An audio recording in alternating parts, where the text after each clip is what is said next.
देवणी पंचायत समितीच्या सभापतीपदी अंकिता पाटील तर उपसभापतीपदी बाळासाहेब पाटील यांची बिनविरोध निवड। देवणी पंचायत समितीवर पुन्हा भाजपचीच सत्ता।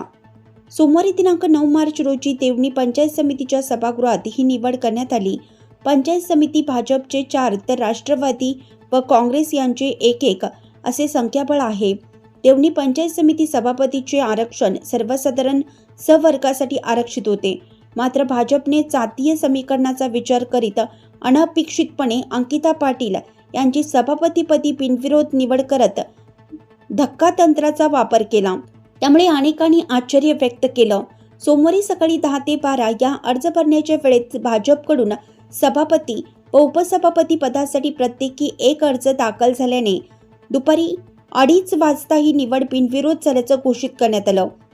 निवडीचे वृत्त कळताच दवण हिप्परगातील चौकात फटाक्यांची आतषबाजी करत जल्लोष साजरा करण्यात आला। यावेळी पीठासीन अधिकारी म्हणून तहसीलदार सोमनाथ माळे यांनी काम पाहिलं, तर त्यांना गटविकास अधिकारी सागर वरंडेकर यांनी सहकार्य केलं। या निवड प्रक्रियेवेळी सर्व सहाय्यक सदस्य उपस्थित होते। यावेळी सहाय्यक पोलीस निरीक्षक भीमराव गायकवाड यांनी चोख पोलीस बंदोबस्त ठेवला होता।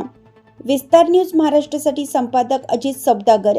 चालू घडामोडी पाहण्यासाठी विस्तार न्यूज पाहत राहा।